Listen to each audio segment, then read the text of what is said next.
Donc, puisque je n'ai jamais vu même la photo de mon père. Oh là là. Si. Oh Donc, là à là. l'âge où je suis, Oh là je là. n'ai jamais vu même la photo de mon père. C'est par une courte histoire que... Je suis très content de passer ces moments ensemble avec vous. Je suis Elongo Tosungana. Abonnez-vous massivement parce que nous allons toujours vous apporter des grandes nouvelles. À ce jour si spécial, je ne suis pas seul. Je suis avec un homme qui est un enseignant de longue date. Lui-même va se présenter. Bonjour papa. Bonjour cher journaliste. Présentez-vous. Je suis Timba Panzou Caleb, autrement appelé Chabrak. Je suis enseignant, comme les gens sont habitués de dire professeur, ce qui n'est pas de ma qualité par l'ignorance, mais je dirais que je suis enseignant de la langue anglaise et activiste international des droits de l'homme. Nous sommes très contents de passer ces moments. Ne passez pas sans pourtant liker et vous abonner massivement. Aujourd'hui, nous serons un peu bilingues pour parler de son parcours. Papa, qui est votre papa? Père? Le nom de votre père? Le nom de mon père, c'est Monsieur Timba Panzou. Timba Panzou. Oui. Le nom de la mère? Tamba Feli. Est-ce que avez-vous eu la chance que maman et papa puissent vous rencontrer? Comment ils ont pu se mettre ensemble? Sûr et certain. Essayez un peu de nous rencontrer, c'est là, pendant même quelques minutes. Bon, je dirais de ce qui concerne cela, je n'aurai pas trop à dire puisque je Bien parle sûr. vraiment des informations Oui. de ce qui concerne les couples ou le début du couple de ma mère et mon père. Donc, puisque je n'ai jamais vu même la photo de mon père. Oh là là. Si. Oh Donc là à là. l'âge où je suis, Oh là je là. n'ai jamais vu même la photo de mon père. C'est par une courte histoire que j'aurais apprise. Mon père est appelé au nom que je venais de vous annoncer. Oui. La mère, même maman, et nous étions du Brazzaville, mais nous sommes d'origine du Congo-Kinshasa. Oui. Donc voilà ce que je pourrais dire couramment de ce qui concerne la vie des couples de ma mère ainsi que mon père. Alors, essayez un peu de nous rencontrer parce que toute personne qui va vouloir connaître votre parcours, il va passer par cette émission afin de vous connaître plus. Et j'aimerais tout simplement savoir, votre père était mort à quel âge? Le père, je crois bien, c'était en 1997, si je ne me trompe Oh là pas. là. À 1997, là, j'étais encore trop petit, donc je pourrais dire 2 ans ou 3 ans, si je ne me trompe pas, selon les informations. Et ma mère est en vie, c'est elle qui est vraiment à mon côté, presque en tout moment. C'est elle là qui est mon miroir actuel. Vraiment. Alors, votre naissance s'est passée dans quel hôpital? Bon, je suis né ici à Kinshasa, à l'hôpital de Luyindou. À Luyindou. À Luyindou, l'ancien hôpital ici à proximité. Vraiment? Et un moment, nous étions allés un peu se résider en Brazzaville. Oh là C'est là. en 1997, quand il y a eu guerre de Lissouba et Sassou, Oh. que nous avions décidé, donc ensemble, papa et maman, de faire un retour dans notre pays d'origine, ce qui est Congo-Kinshasa. Très bien. Alors, qui était papa? Papa, il était, je crois bien, selon les informations, un couturier. Et ma mère, c'était une femme d'affaires, donc elle débrouillait à la vie du Congo, telle que vous connaissiez. Alors, essayez de nous parler. Vous êtes de quelle tribu? Bon, logiquement, cette question ici semble un peu être compliquée compte tenu Vraiment? de ma religion, mais je pourrais vous dire, puisque ça ne dérange pas trop, nous sommes du Congo central, donc papa et maman, on est d'origine du Congo central, précisément les Bayombe. De Bayombe. Oui. Alors, essayez de nous parler maintenant comment s'est passée votre enfance. Vous avez des souvenirs, maman vous a rencontré, comment c'était passé? Vous étiez trop compliqué, vous pleurez trop ou comment? En tout cas, j'étais un enfant accro à sa mère. Vraiment? Donc, à la moindre des minutes du déplacement de ma mère, donc je n'aurais pas à vivre Oh là là. comme tout le monde. Donc, c'est pour dire que j'étais trop attaché à ma mère, ce qui a fait que tous ces déplacements, j'étais toujours à son côté. Vraiment? Et en cas de quoi, j'étais trop sensible même de tomber malade. Oh là là. Si. Alors, vous êtes une famille de combien d'enfants? Combien de filles? Combien de garçons? Oui, nous sommes dans une famille de 5 enfants. Enfants. Pour l'instant, on est au nombre de 4. 4. L'aîné de la famille, c'est une fille. Elle s'appelle Lili Pemba. Oui. Le deuxième, c'est Hervé Mavinga. Le troisième, c'est Mwanda Josué. Et je suis le cadet. Oh là là, voilà. Vous êtes des cadets. Pour une bonne information, d'ailleurs, je suis jumeau. Et malheureusement, ma jumelle n'est plus en vie. Oh. Si. Vous avez été informé de comment s'est passé que la nouvelle, la jumelle ne soit plus en vie. Bon, c'est depuis l'enfance. Oui. Depuis notre enfance, je dirais, là où nous étions nés, en fait, elle n'avait pas une très bonne santé qui pouvait lui permettre de vivre. Vous voyez un peu l'état là. À partir de quel âge? Bon, je crois que c'était dans 2 mois selon l'histoire. Oh, donc, elle a passé seulement les mois dans ce monde ici. Et à ce temps-là, les hôpitaux n'étaient pas comme à l'ère actuelle. Donc, la technologie n'était pas vraiment moderne, comme on pourra dire aujourd'hui. Ce sont ces histoires-là qui ont causé peut-être sa mort, je pourrais dire. Quel regret avez-vous plus de la jumelle?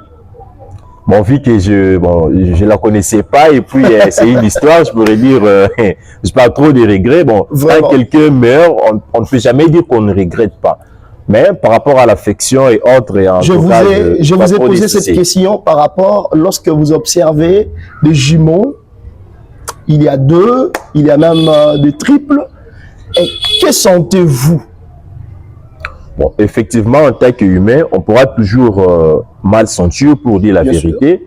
Le fait de perdre quelqu'un qui pouvait être votre proche ou la plus proche, je pourrais dire.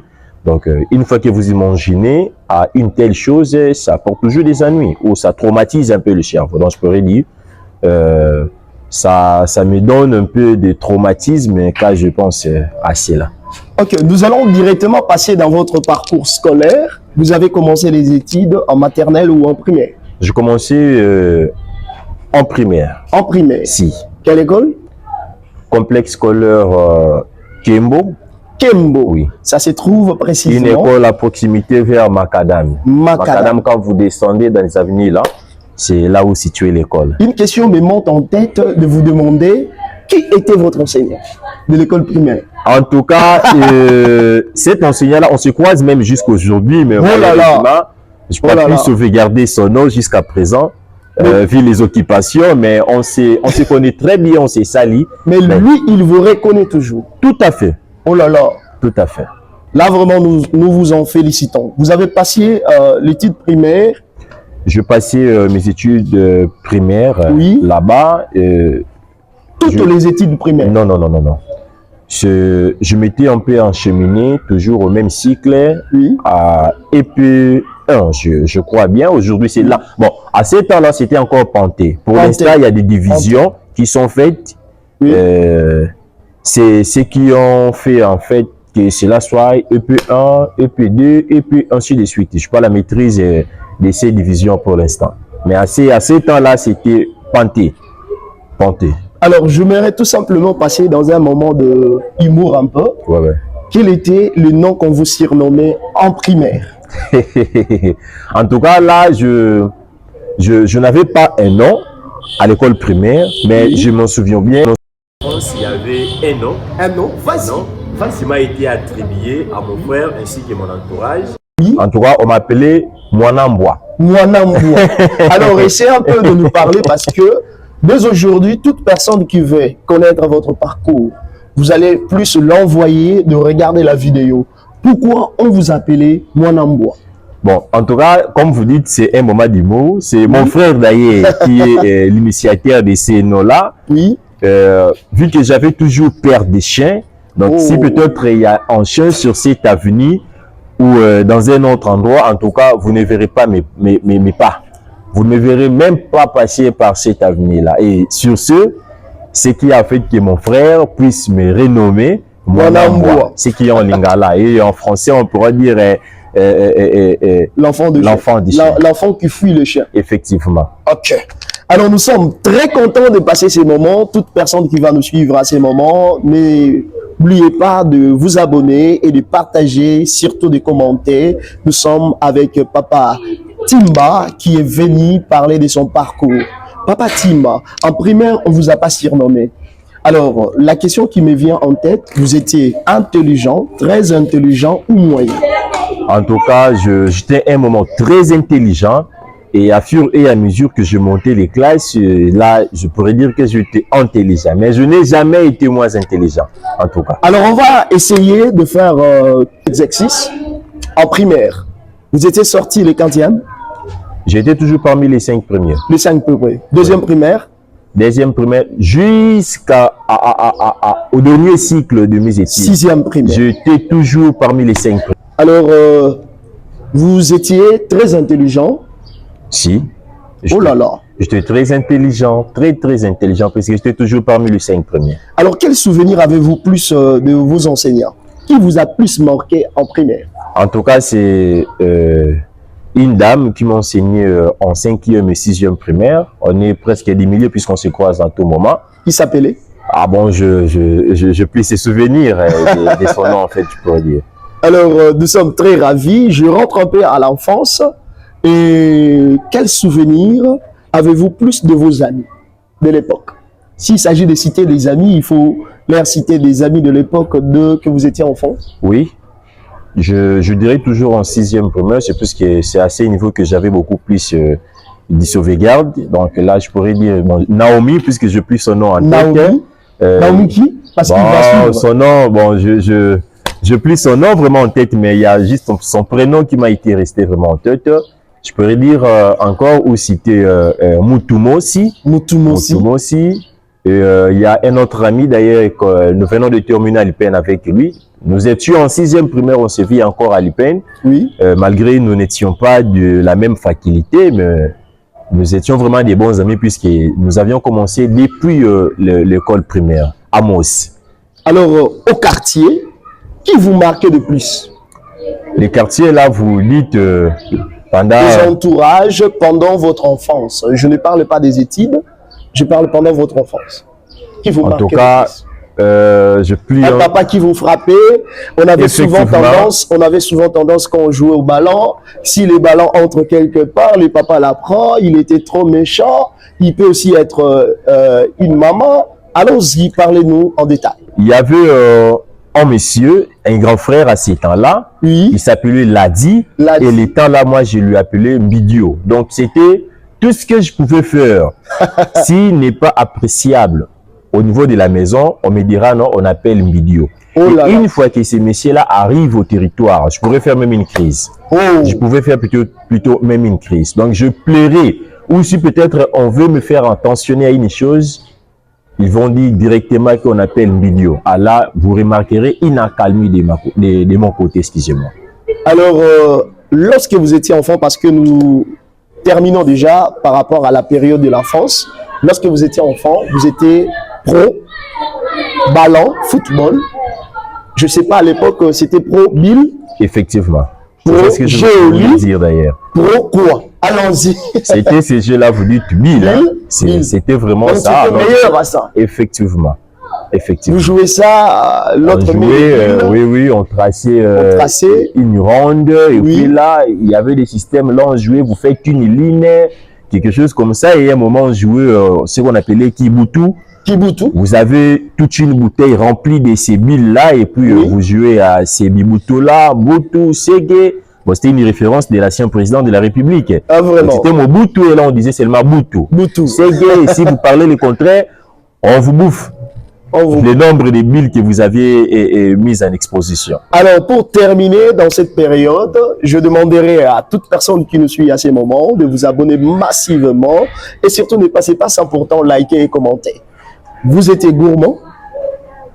En tout cas, depuis mon enfance jusqu'à 7 ans ici, sans vous mentir, je ne mange pas trop. Entre foufou et le riz, pendant votre enfance, vous aimez plus? Nous sommes grandis avec du riz. Du riz. Oui. Alors, nous passons au niveau secondaire. Vous avez étudié où? Toujours au complexe scolaire Kembo. C'est là où j'ai commencé. Et je suis allé Il y a une école ici, c'était vraiment une école en succès à ces temps-là. Vraiment? L'école, le nom m'échappe un peu, c'est Collège Otiniel. Otiniel, oui, Otiniel. oui, Otiniel. Donc, je fais la 7e, ce qui était le premier secondaire à ces temps-là. Oui. La 8e, les 2e secondaires à cette école-là. C'est là où je fais mes études secondaires. Pendant que vous étiez en secondaire, 7e, 8e, étiez-vous toujours intelligent? Si, je vous ai dit, j'étais toujours intelligent, moi. Quel professeur vous a marqué de plus? Enseignant de l'école secondaire qui vous a marqué? En tout cas, là, franchement, j'ai plus des souvenirs à ce niveau-là. À ce J'ai niveau-là. vraiment des bons souvenirs à ce niveau-là. Alors, qui vous provoquait le plus? Toujours, en tout cas, je pouvais imaginer, mais Vas-y. j'ai plus des souvenirs des noms encore, ainsi que des amis. Mais la visibilité comme ça, je pourrais bien me souvenir de ces amis-là. Bon. Alors, quel souvenir avez-vous de 7e année? Peut-être vous étiez frappé, Oui. peut-être un jour, il y avait des provocations, vous étiez coiffé en covo, on vous frappait. Quel souvenir avez-vous de 7e? En tout cas, à ce niveau-là, j'ai des bons souvenirs toujours à la même école, le collège Otiniel, puisqu'il y avait un système. Si vous êtes parmi les 5 premiers, le fondateur de cette école-là vous donnerait les cadeaux. Alors que j'avais reçu un cadeau, je me souviens bien, c'était dans le jeu, une voiture, hein, le véhicule, les grands cars là, dans qui c'est que nous appelons, qui m'a été donné au fondateur de cette école-là, vu que j'étais parmi les 5 premiers. Waouh! Donc, nous sommes très ravis de passer ces moments ensemble avec vous. Nous passons maintenant au niveau humanité. Première humanité, vous avez toujours étudié là-bas? Non. J'étais au complexe scolaire Ngolo. Complexe scolaire Ngolo D. Ngolo D avec le prophète Dodé.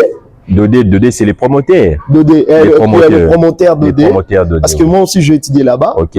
Le promoteur Dodé, c'était à quelle année? Première humanité. J'ai plus l'image, hein, excusez-moi. Bon, Oui. Première humanité, vous avez étudié là-bas, Oui. avec le promoteur Dodé. Je crois que beaucoup de gens qui les connaissent peuvent suivre cette vidéo. Nous sommes avec votre ancien élève, il s'appelle enseignant Timba. Timba qui encore? Panzu Caleb. Timba Panzu Caleb. Alors au niveau de l'humanité, qu'est-ce qui vous a plus marqué? En tout cas, vu que j'avais fait la pédagogie, j'avais un amour pédagogique. Vu le début de cette option, je venais de l'embrasser. En tout cas, j'étais vraiment accro dans cette option-là. J'aimais beaucoup étudier, donc j'aimais beaucoup qu'on puisse m'enseigner ou me parler de la pédagogie. C'est vraiment un bon souvenir pour moi de l'option que j'avais préféré embrasser. Qui dérangeait de plus jusqu'à 6e humanité? En tout cas, là, je pourrais vous souffler un système qui était à cette école Langolo, vu que nous étions vraiment avec les amis qui étaient de turbulents. Vraiment. Donc, qui dérangeaient vraiment les amis qui arrivaient au point de frapper les enseignants. Oh là là. Nous étions dans une salle où quand l'enseignant venait pénétrer les locales, il doit nous passer. Et nous, maintenant, quand nous sommes dans la salle, nous lui ferons sur la fenêtre. Et maintenant, les amis turbulents qui frappaient l'enseignant. Oh. Pendant qu'il passe pour venir dans la salle, il pouvait peut-être recevoir une gifle auprès d'un ami. Et quand il viendra dans la salle, l'ami là va changer la place, ils vont se roter avec l'autre et le professeur ne peut plus s'en souvenir ou se souvenir de celui qui lui avait frappé. Devant Dieu, vous avez déjà fait cela? Non. Non. Non. Ok, nous sommes très contents. Nous passons directement avec la 4e humanité, ancienne appellation, c'est 6e humanité. Toute personne a de bons souvenirs avec cette classe. Que parlez-vous de la 4e humanité? Qu'est-ce qui vous a plus marqué? Par rapport à notre appellation qui a été ancienne, là c'était encore la 6e, je pourrais dire. Oui. Je décroché mon diplôme d'État à l'Institut, non, à l'Institut scientifique d'Engaliema. C'est là où je fais la 5e et la 6e de l'humanité. Donc, j'étais président de l'école et par après, j'ai été le vice-président de cette école. Et en tout cas, là, j'ai des bons souvenirs puisque c'était en 2016, si je ne me trompe pas, que j'ai décroché mon diplôme d'État à l'Institut scientifique d'Engaliema, dans la pédagogie toujours. Donc, vous avez postulé Effectivement, pour sortir président. président. À cette époque, avez-vous la peur, hein? Vous étiez vraiment rempli de peur pour en train de postuler ou comment? En tout cas, si vous avez, si j'avais la peur, je pourrais dire que je ne pouvais pas postuler, puisque il y avait des amis qui étaient aussi capables, mais ils ont été emballés par la peur et ceux qui ne l'ont pas permis, en fait, de se retrouver au point. Alors, vu mon courage, je pourrais dire je n'avais jamais eu peur pour postuler à ces postes-là. Donc, j'étais vraiment encouragé. Et puis, il y avait des critères. Vu que j'avais rempli, j'étais vraiment dans les critères. C'était normal que je puisse... Quel élève vous a plus marqué? En tout cas, là, j'ai des souvenirs. Je me souviens bien. Je lui salue là où il est, mon ami de longue date, Biambala, Zonga Simeon. Je profite de l'occasion de saluer Bossissi également. J'ai de Myriam, j'ai de Tumba, d'ailleurs c'est une star puisqu'elle passe aussi à la télévision. Waouh! J'ai Machita, c'est aussi une star puisqu'il chante avec Robino, quelque chose comme ça. Et, donc voilà, je salue tous mes amis de lycée de l'édition 2016-2017. En tout cas, je vous salue là où vous êtes. Alors, vous étiez sorti avec combien de pourcents? Je fais 70%. Essayez un peu de nous parler, c'est une opportunité pour nous parce que les élèves finalistes viennent de faire l'examen d'État. Comment avez-vous passé ces moments-là de l'examen d'État, d'attendre les résultats jusqu'à donner les résultats? C'était comment? En tout cas, aujourd'hui, j'ai beaucoup de regrets à ce que les amis de la 4e humanité avec la nouvelle appellation font. Oui. Je dirais, de ma qualité de l'enseignant que je suis, les études sont piétinées et bafouées à ces élèves-là. Nous, à notre temps, nous étions, je vous dis, chers journalistes, concentrés aux études. Donc, pendant cette période ici, vous me verrez d'ailleurs même pas dans des bêtises. Donc, je peux marcher, je trouve un papier, une feuille remplie des écritures, je les ramasse, je lis. Peut-être je pourrais puiser une information des examens d'État. Donc, nous étions tellement actifs et nous étions vraiment excités de passer les examens d'État. Alors, quel conseil? Vous êtes aussi enseignant, je suis avec la bonne personne. Quel conseil pouvez-vous donner? Ça, c'est un entre parenthèses très, très important à une personne finaliste qui a des négligences actuellement. Il croit que l'examen d'État, c'est la chance. Chers amis finalistes de l'édition 2024-2025, si vous me suivez partout où vous êtes, oui, je vous conseillerais d'être concentré à ces temps ici. Vous êtes à la toute dernière étape de votre vie, de la scolarisation.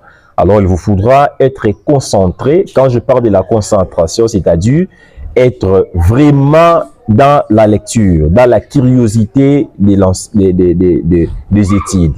C'est pour dire, prenez vos études en sérieuxité, prenez le temps de lire, prenez le temps de poser vos préoccupations au niveau de l'école. Concentrez-vous. Les histoires de ce qui concerne les réseaux sociaux à ces temps ici, ce n'est plus le temps pour vous. Donc, vous êtes les gens qui doivent être vraiment excités, en train d'attendre, d'affronter la dernière ligne de toute votre vie de la scolarisation. Donc, voilà ce que je pourrais vous dire comme conseil à ces temps où nous sommes et vous êtes à l'attente des examens d'État. Nous sommes très contents de passer ces moments. Je vous dirais tout simplement de vous abonner et surtout de partager. N'oubliez pas de commenter. Je suis avec l'invité qui était venu pour parler de son parcours. Il s'appelle Papa Timba Panzu. Papa Timba Panzu, lorsque vous avez terminé, la famille était en joie. Vous avez pu saupoudrer la famille. Et quel souvenir avez-vous de ce temps? J'ai eu un très bon souvenir et un mauvais, je pourrais dire autrement. C'est puisque ma mère m'a scolarisé depuis le décès de mon père jusqu'au point de prendre ou de décrocher les examens d'État. Et elle faisait rien que se débrouiller, comme je dis, une femme d'affaires. Comprenez quand je parle de femme d'affaires dans notre pays. Donc, elle faisait des petites ventes pour m'aider décrocher ou d'arriver là où je pensais.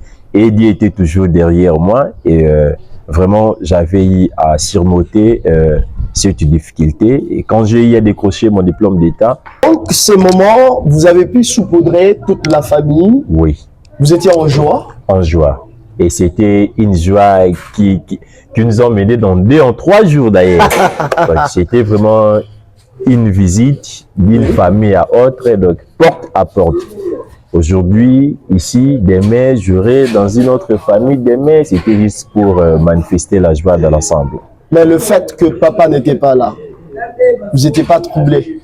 Même pas. D'ailleurs, moi, quand on parle de papa, ensuite de suite, donc vu que je n'ai jamais vu même la photo de mon père, je n'ai pas vraiment l'amour de mon père.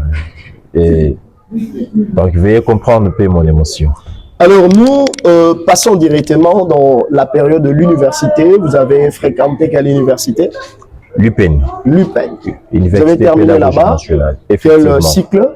licencié. Licencié. Oui. Licencié en? Traduction et interprétation des langues. Ici, on va tout simplement synthétiser qui vous a plus marqué là-bas, quel professeur, et de bons souvenirs. Essayez de nous parler, allez-y. J'ai des très bons souvenirs au niveau de l'université. Et là, je profite de l'occasion pour saluer le doyen de la faculté, le professeur Babapou. Je profite de l'occasion pour saluer également c'était José. Voilà, et toute l'équipe de l'UPEN, de la faculté ou le département où j'étais, je vous salue. C'est votre humble étudiant, Timba Panzou Caleb. Aujourd'hui, vous exercez dans quel domaine? Je suis enseignant. Enseignant. Ce n'est pas important de citer des écoles, vous êtes enseignant, ça fait combien de ans?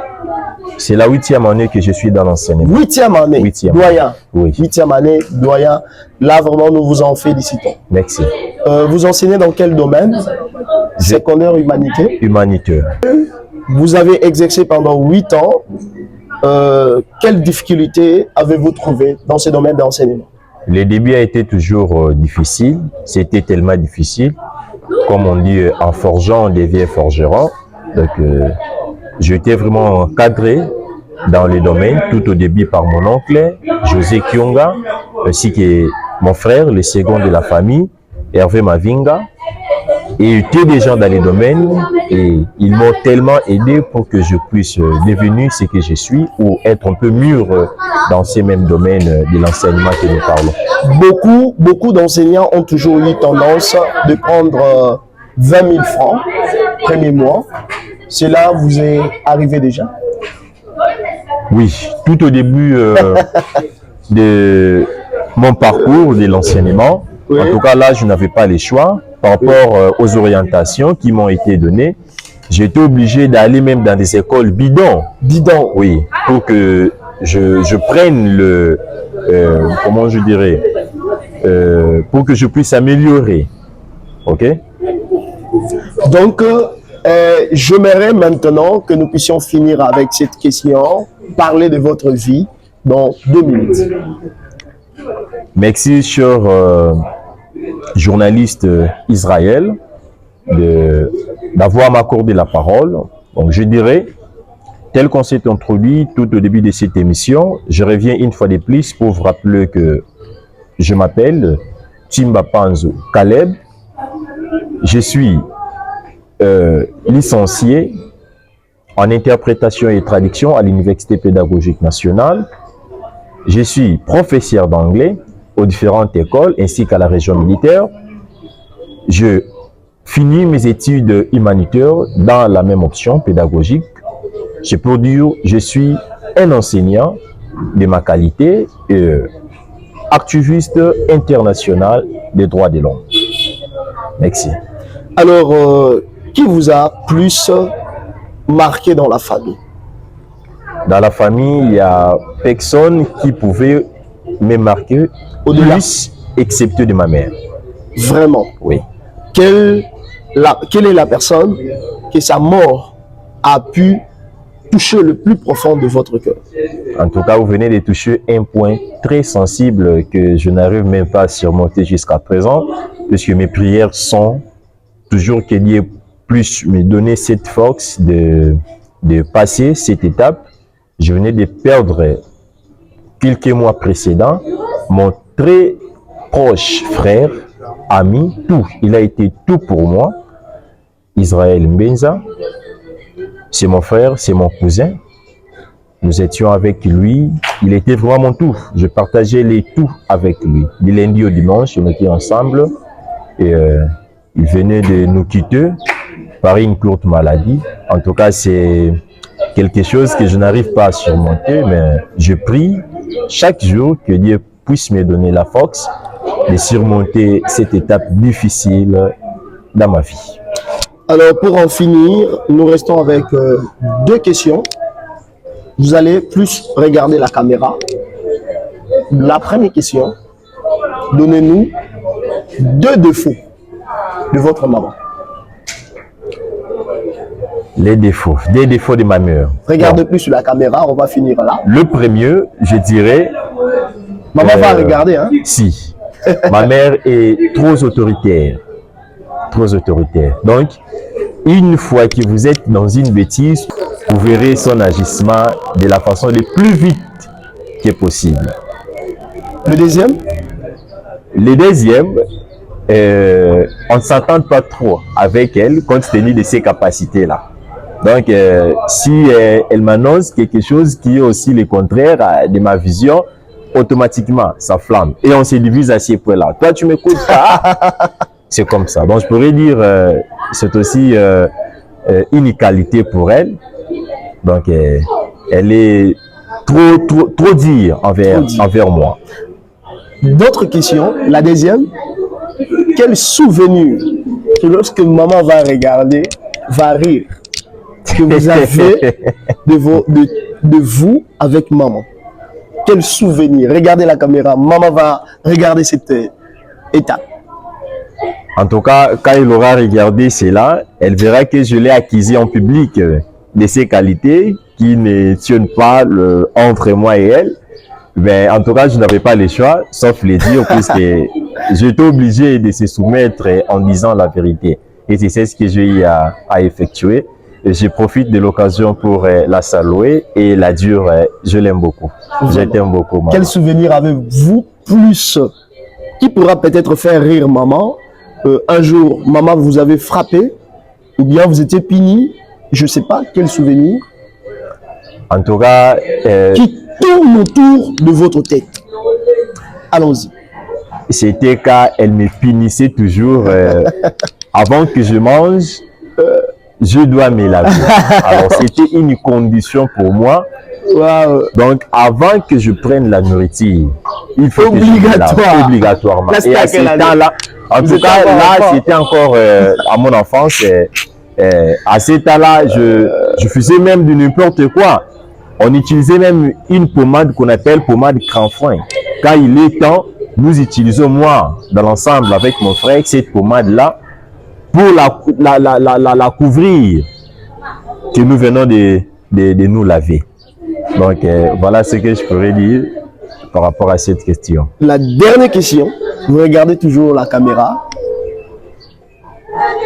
Vrai ou faux, vous avez une proposante ou fiancée? Si, j'ai une proposante. J'ai une proposante. Elle s'appelle... Elle s'appelle Joachim Sazi. Ok, on attendait ce moment parce que la plupart des gens ont toujours tendance de cacher. Je crois que vous n'êtes pas de tendance polygame. Non, je suis chrétien. Alors, essayez de jeter des pierres parce que nous avions pu mettre fin à notre mission. Oui, je profite de l'occasion de la saluer là où elle est. Ma chère future épouse, Joachim Sazi, je te salue là où tu es, mon amour. Je salue également mon très cher frère, Joël Chassa.